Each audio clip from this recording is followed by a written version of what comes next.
Thank you, Subi.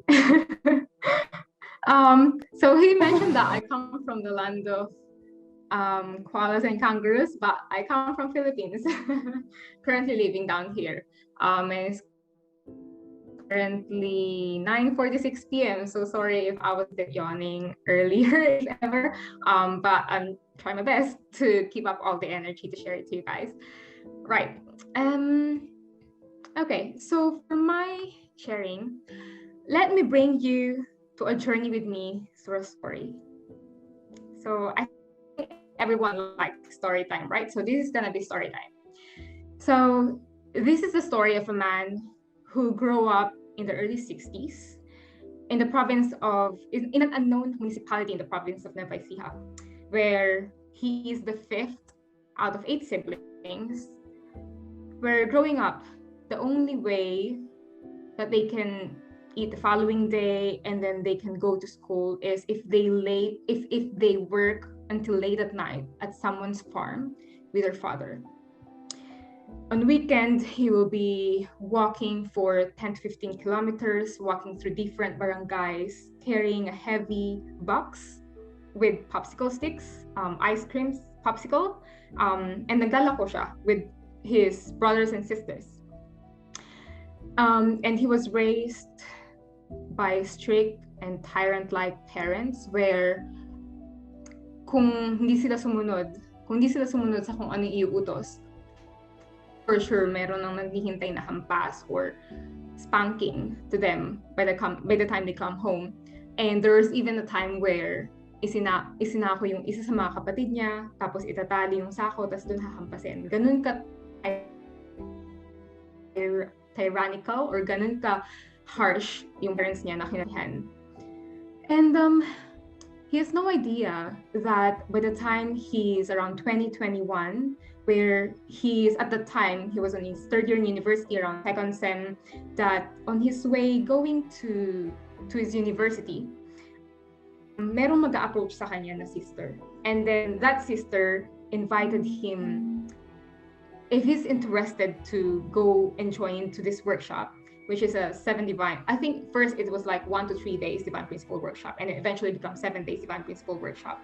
And then there he came to learn about divine principle. He came to learn about. He came to learn about divine principle. He came to get to understand and came to meet who is the Messiah, and it completely changed his life. Even if his parents was begging for him and telling him that you will have no future if you join that church, you'll just destroy your future. And there's even a time where his mother traveled all the way for 8 hours, all the way from Nueva Ecija to Antipolo, encouraging him, begging for him to come back, telling him that wala kang patutunguhan if you continue onto being brainwashed by this cult, by this church. And he didn't listen. And he never regretted his decision. As it's when he started having lots of experience, he started having lots of stories he was able to share to his children whenever he's putting his children to sleep. There were stories, a lot of stories relating to fundraising, where there's even one time that he jumped from a level 3 when a ferry is already like onboarded and like traveling, leaving the shipping dock. And then he was supposed to be just there for like 20 to 30 minutes doing bridge fundraising. And he didn't hear the announcement of the captain that everybody on board will be leaving. And then umaalis na yung barko. And then he's not planning to travel with that ferry. And he jumped from level 3 of the ferry to the shipping dock.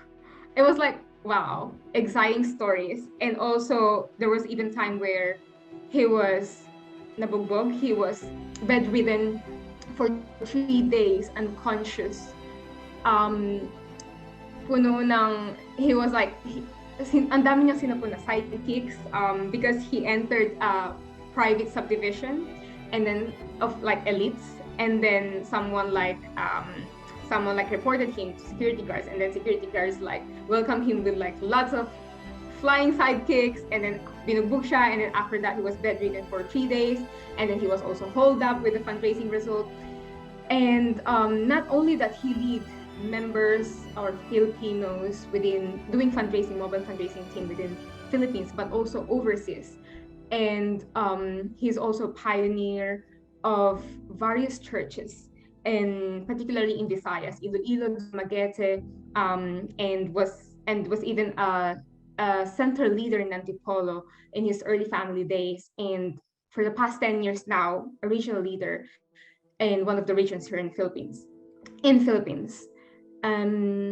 So, and this man with lots of highs and downs is my father, Jae Manabat. Now, I'd like you to travel with me around 10,929 miles away from Philippines.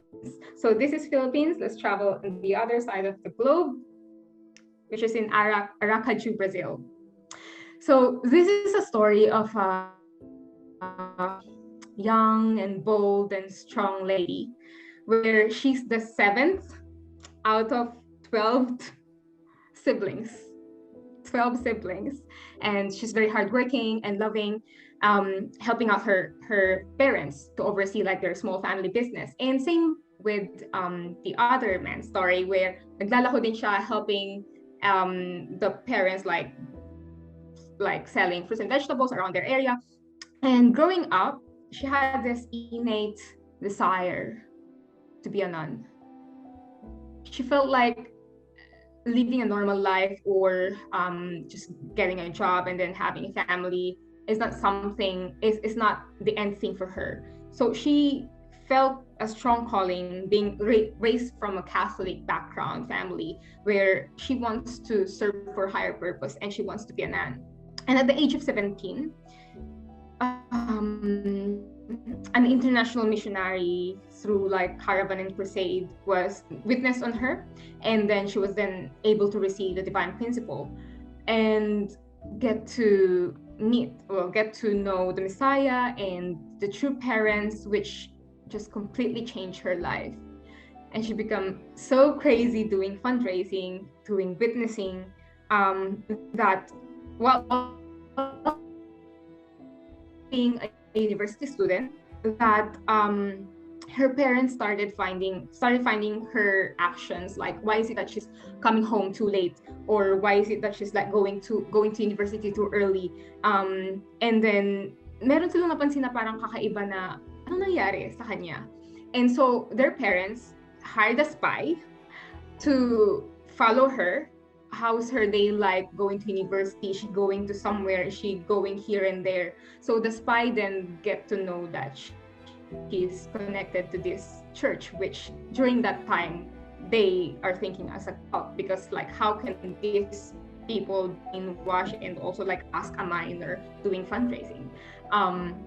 So the parents were like shocked, of course, and are completely opposing her from that position of like joining this like cult-like church. And so the parents reported to raid the church, reported it to the police to raid the church. And so the time where this lady then was in the church, there's like surprise raid attack by police, and then like looking after her, and then she then was able to manage to escape through like climbing through a wall, like high wall of the church, and then was able to like jump through that high wall and just like run so fast. And fortunately, she was able to escape, because if not, the pastor of the church will get imprisoned, and her as well. The pastor of the church will get imprisoned because like, why is it that they're letting a minor, like a 17-year-old lady doing fundraising? And of course they don't know the purpose. So but yeah, luckily she was able to escape. And despite of that thing that happened, she still continued like going to university, and whenever she have breaks or in the afternoon, going out doing fundraising and reporting and just fully supporting the church. And of course the spy is still working and did not stop the work. And so she was caught in act. Despite it, of course, like contacted the police as she's there in this location. And so she was then imprisoned by the police, requested by her parents. Just imagine your parents asking a police to put you into prison, and that's what she's been through. And in the prison life, she was like fed with dog food, and also like she just have a lot of like things where she's been like pondering on, like, why is it that by the time I came to meet the Messiah, these things will happen? How can I like encourage or explain to my parents about my faith, about this path that I would want to go to? Though it's mainly like, it was mainly like a week. However, still after that, her parents are just encouraging her to like, please cut your relationship to this church, and then like, we'll give you a job, this is how you'll be having like a beautiful future and so forth. But there's no way that they could encourage her, convince her to leave the church or to stay with, or like to leave her faith. And so eventually she was able to explain to her dad, and her dad then was able to support her on the church, on this journey on joining Unification Church. And from there, who would have expected that this lady who grew up in the city and from a financially stable family will be matched by heaven to a Filipino who come from a completely different background, who come from like a farmer, come from a very poor family background, and she will then, who would have expected that she'll then get matched? This lady who come from a city girl, who's been like from a financially stable family, it would be matched by heaven to my dad. So that's the story of my mom, and their lives just change completely 180 degrees upon getting to understand heavenly parents and true parents' sorrowful heart, and the divine principle. So moving forward to my life growing up, fast forward to the fruit of these two beautiful and amazing human beings. Papa has never raised his hand on us. No spanking, despite of the harsh upbringing that he got from his parents, their parenting style, and I don't remember a single time when he hurt us. As he made up his mind, thinking that I will treat these precious children not as my children, but as God's children, and that I should pour only love and care for them. And I remember growing up where we're always on a very tight financial budget, very tight financial condition, where there are a couple of times that I couldn't join school trips, and I'm a bit jealous on my classmates that with pa sila lahat ng school trips na sasalihan nila. And mas na-feel ko yun na kapos kami when I was in university, because of like we're 6 siblings and I'm the second, and especially on my last year in uni where there's like additional review school that we have, like my parents need to cover on top of the tuition fee, and it's just like a lot of toll for them. And I remember them like borrowing funds from others, and just really striving to be able to provide and meet all of our necessities, and still be able to manage to support us on joining summer camps. However, while we've experienced a lot of these financial difficulties, we grew up enriched with love, and their presence just meant so much for us. I will always cherish those times where Papa will organize like a small talent show, and then he will like ask Jayon or me or Philsong to like sing a song or like dance, and those will really be part of like my beautiful childhood memories, as well as like Mama playing a game with us, and Papa even like teaching us Korean classes. And growing up, I always came to wonder like just how are they able to still do mission and do something like for the sake of others, despite of like our lack of financial resources. I saw them like as early 2000. They've already started like doing HTM, going from house to house, giving blessing, giving to parents words. Also did pure love activities where I remember Jane and I were like spraying holy wine and candies, which will be given to like thousands of students.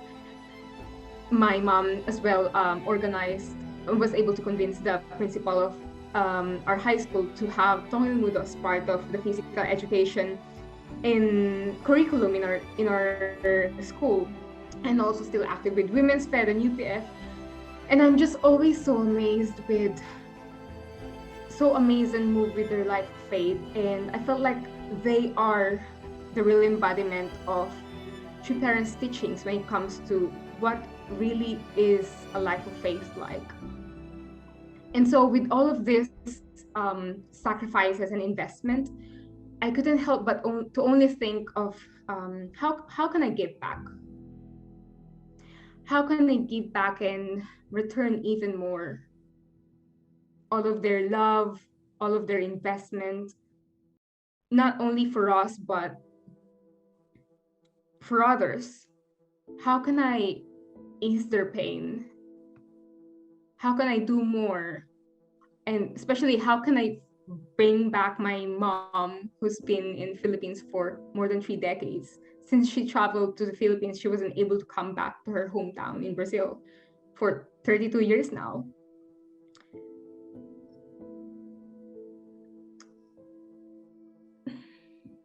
All I can say is I'm working on it. So I'm working on mending relationship in the family, like through looking after my siblings, working on supporting my parents, even through small financial ways. And last November 2019, I started working in the UK. And the following month, December, I booked a trip for Mama and Papa to be able to travel to Brazil for May 2020, but of course, due to pandemic, it was canceled, and I'm still hoping that it will happen this year, hopefully. And helping them out whenever I can while I'm still in the Philippines and even here in overseas through HTM. And I would like to also bring up, I think Jun Young, to bring up the excerpt from CSG that I would like to share.